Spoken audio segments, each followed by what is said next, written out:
কেন্দ্র সরকার যে রেশিও আছে সব রাজ্যকে দিচ্ছে। অন্য রাজ্য 50-52% দিয়ে দেয়, আপনার 18% কেন দিচ্ছেন? নেওয়ার বেলায় এগিয়ে বাংলা, ওই মিছিল মিটিং মোদি দিচ্ছে না, আর দেওয়ার বেলায় হাত নিচে করে রাখবে পিছিয়ে বাংলা কেন? আপনারা এখানে ইন্ডাস্ট্রির জন্য কত টাকা দিচ্ছেন? 1400 কোটি টাকা। নর্থ বেঙ্গলের উন্নয়নের জন্য 800 কোটি টাকা, আর মাদ্রাসার জন্য 5600 কোটি টাকা। কি চাইছেন? সরকারি স্কুলগুলো বন্ধ করে দিয়ে মাদ্রাসা খুলতে? তো ওই স্কুলগুলোকে দিয়ে দিন, যেখানে ছাত্র নেই, টিচার নেই, মাদ্রাসাই চলুক। এমনি তো প্রাইভেট স্কুল চলছে, কেউ সরকারি স্কুলে যায় না।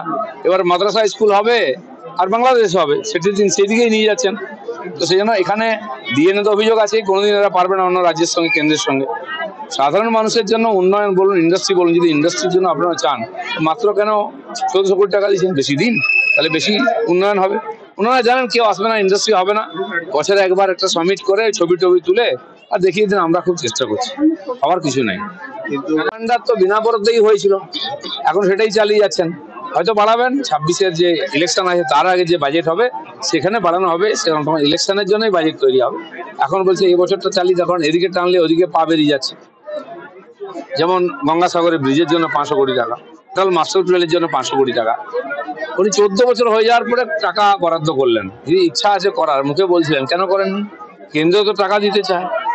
আপনি আপনার মাস্টার প্ল্যান আটকে আছে 1200 কোটি টাকার জন্য, আপনি আপনার হিস্সাটা দিচ্ছেন না।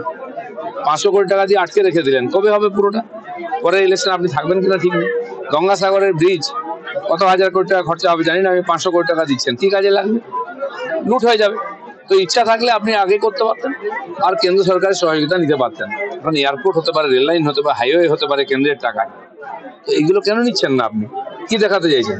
16,000 বাড়ি না 16 লাখ বাড়ি, কেন্দ্র সরকার 72 লক্ষ লোকের নামে বাড়ি হবে বলে টাকা পয়সা পাঠাচ্ছে। তার 40% আপনি যদি দেন, তাহলে 72 লক্ষ লোক আর বাড়ি পায়। আপনি 16 লক্ষ দিচ্ছেন, বাকি লোকগুলো কি দোষ করলো? তারা তো পাওয়ার হকদার, তারা কেন পাবে না? আপনার রাজনীতির জন্য। অথচ কেন্দ্র তাদের জন্য টাকা পাঠাচ্ছে, অর্ধেক মেরে দিয়েছেন আর অর্ধেক খরচা করছেন না, সেটা আপনার নামে চালাচ্ছেন। তো এই ধরনের ফালতু রাজনীতি কেন করছেন? কোথায় 72 লক্ষ, কোথায় 16 লক্ষ? তো বাংলার লোকই তো বঞ্চিত হচ্ছে। দাদা, এবছর ত্রিবেণী কুম্ভে নরেন্দ্র মোদীর ছবি পরিচালনা সমিতির ব্যানার, পাশাপাশি প্রশাসন এই প্রথমবার সরাসরি সহযোগিতা করছেন, চারিদিকে মমতা বন্দ্যোপাধ্যায়ের ছবি। 26-এর আগে নির্বাচনে গিয়ে আমি বলছি ছবি সবার লাগান, যারা এখানকার চেয়ারম্যান থেকে আরম্ভ সবাই ছবি লাগান না, আমাদের অসুবিধা নেই, কিন্তু ব্যবস্থা ভালো করুন। মানুষ যে শ্রদ্ধা ভক্তি নিয়ে আসে এখানে ডুব লাগাতে, তারা যেন হতাশ না হয়। পশ্চিমবাংলায় প্রায় 500 কিলোমিটার গঙ্গা আছে, সেই গঙ্গার বহু ঘাট আছে, তীর্থ আছে, মন্দির আছে, বহু মহাপুরুষ তপস্বী সাধনা করেছেন, সেগুলোকে সুন্দর করুন না। বাংলার মানুষ খুবই ধর্মপ্রাণ। আপনি যান গাড়ি নিয়ে কুম্ভতে, দেখবেন এখান থেকে অযোধ্যা অব্দি হাজার হাজার গাড়ি, সব জায়গায় WB দিয়ে নম্বর। পশ্চিমবাংলার লোকই গাড়ি করে বেশি যাচ্ছে। বিহার থেকে জাম শুরু হয়েছে, ঝাড়খণ্ড থেকে জাম শুরু হয়েছে। আমি নিজে গেছি, 24 ঘন্টা লেগেছে, আসার সময় 24 ঘন্টা লেগেছে। এত ঝামেলা হচ্ছে। এরা বিরোধিতা করছেন, না বলা যাবে না, তাও কিন্তু লোক চলেছে। কাশী, তারপরে অযোধ্যা আর প্রয়াগ, শহরের বাইরে হাজার হাজার লক্ষ লক্ষ গাড়ি আর কোটি কোটি লোক। আপনি হাঁটতে পারবেন না কোথাও, লোক হেঁটেছে সারাদিন ধরে, আনন্দের সঙ্গে হাঁটছেন, দর্শন করছেন, চলে আসছেন। এটাই আসল ভারত, এটা দেখার জন্য কুম্ভ যাওয়া উচিত। ব্যানারে সেন্ট্রাল গভর্নমেন্টের কালচারাল অ্যাফেয়ার্সের এদিকে বিশ্ব বাংলার লোগো। তাই এই সমস্ত মেলাগুলো একসঙ্গে করা যাচ্ছে, কিন্তু 100 দিনের কাজ বা সরকারি প্রজেক্টগুলো করা যাচ্ছে না। সরকার টাকা দিচ্ছে, যারা তাদের লোগো লাগিয়েছে। 100 দিনের কাজের জন্য একদিন তো মোদী সরকার টাকা দিয়েছে, আবাস যোজনার টাকা দিয়েছে, শৌচালয়ের টাকা দিয়েছে, তার হিসাবও নেই, টাকার কোনো খবর নেই। তো যে টাকা দিচ্ছে তার তো হিসাব দেওয়ার অধিকার আছে।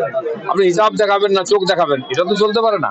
টাকা খরচা করুন, কাজ করুন, আপত্তি কি? সরকার তো দেওয়ার জন্য দুহাত খুলে বসে আছে। পাকিস্তান অনেক ফায়ারিং করেছে, কিছু হওয়ার নেই।